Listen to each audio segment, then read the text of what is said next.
వామ్మో వార్నైనో ఏం సినిమారా ఇది. ఇప్పుడే శబ్ద మూవీ అయితే చూసిన ప్రీమియర్ షో.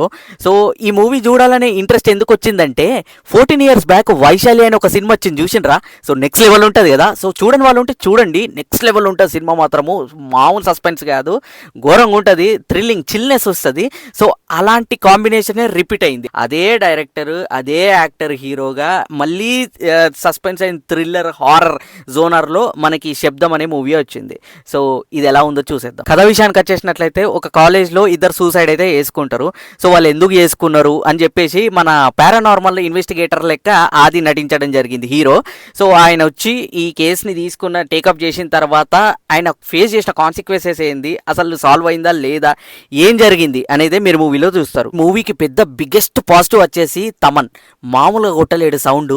చిన్న చిన్న వాటితోటి కూడా సౌండ్ అంటే ఇంత భయానకంగా ఉంటుందా, అంటే ఇంత భయంకరంగా ఉంటుంది, ఇంత స్కేరీగా ఉంటుందా. టీ కప్ కానీ స్పూన్ కానీ ఇట్లా పెడుతున్నా కానీ నడుస్తున్నా కానీ ఆ ఎయిర్ సౌండ్ కానీ ఇవన్నీ చిన్న చిన్న శబ్దాలని పెద్ద భయంకరంగా చూపెట్టిండు.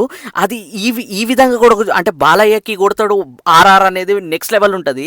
అది దద్దరెళ్ళిపోయే సౌండ్ అది వేరే వేరే ఉంటుంది. కానీ ఇంత చిన్న చిన్న మైన్యూట్ చిన్న చిన్న సౌండ్లతోటి కూడా మనం భయం పెట్టచ్చు అనే తమన్ మళ్ళా ప్రూవ్ చేసిండు ఈ సినిమాతోటి. సెకండ్ పాజిటివ్ వచ్చేసి ఆ హారర్నెస్ మామూలుగా లేదు. ఫస్ట్ హాఫ్ చూసినంత సేపు నేను నా ఫ్రెండ్ నా పక్కనోడు నా ఫ్రెండ్ చూస్తున్నాను.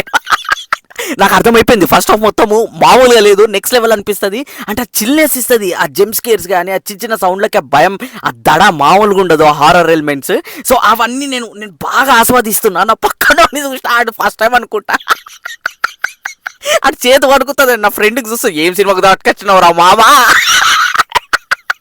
కానీ నాకైతే ఫుల్ ఎంజాయ్మెంట్ అనిపించింది ఫస్ట్ హాఫ్ చూసినంతసేపు. మూవీ థర్డ్ పాజిటివ్ వచ్చేసి ప్రొడక్షన్ వాల్యూస్ చాలా రిచ్గా అనిపించినాయి and cinematography was too good. అన్ని బాగానే ఉంది కానీ స్టార్టింగ్ నుంచి ఇంటర్వెల్ వరకు అంత బాగా తీసుకొచ్చిండు.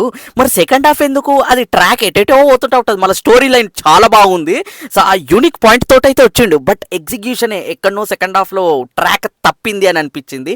అదొక్కటి సరి చేసుకుంటే సినిమా ఒక రేంజ్లో ఉండాల్సింది, అది యావరేజ్ తోటి ఆగిపోయింది అనిపించింది. అదొకటే డిసప్పాయింట్మెంట్ తప్ప. కానీ మూవీలో జెమ్ స్కేర్స్ మాత్రం మామూలుగా లేదు, షాకింగ్ ఎలిమెంట్స్. ఇంకా ఓవరాల్గా వన్ లైనర్లో చెప్పాలంటే ఫస్ట్ హాఫ్ మాత్రం నెక్స్ట్ లెవెల్ ఎక్కడికో తీసుకుపోయి పెడతాడు. సినిమాటోగ్రఫీ నెక్స్ట్ లెవెల్, లొకేషన్స్ అవన్నీ అంత బాగానే అనిపిస్తుంది. సెకండ్ హాఫ్కి వచ్చేసరికి ట్రాక్ తప్పి ఎగ్జిక్యూషన్ కొద్దిగా మైనస్ అవుతుంది. సో కథ మాత్రం యూనిక్ పాయింట్ ఎంచుకున్నారు, అది మాత్రం నాకు బాగా నచ్చింది. ఆది గారు మాత్రం యాక్టింగ్ మాత్రం నెక్స్ట్ లెవెల్ అనిపిస్తుంటా ఉంటుంది. ఒక్కడే తన భుజాల మీద మోసిండు లాస్ట్ వరకు. ఈ వీకెండ్ కి ఫ్రెండ్స్ తోటి మంచి చిల్నెస్ అవుతుంది ఈ సినిమా చూస్తే మాత్రము. అండ్ ఫ్యామిలీ తోటి కూడా చూడొచ్చు, నో అడల్ సీన్స్. సో అదండి, వన్ టైం అయితే వర్త్ వాచబుల్. సో నాకైతే జస్ట్ ఓకే యావరేజ్ అనిపించింది.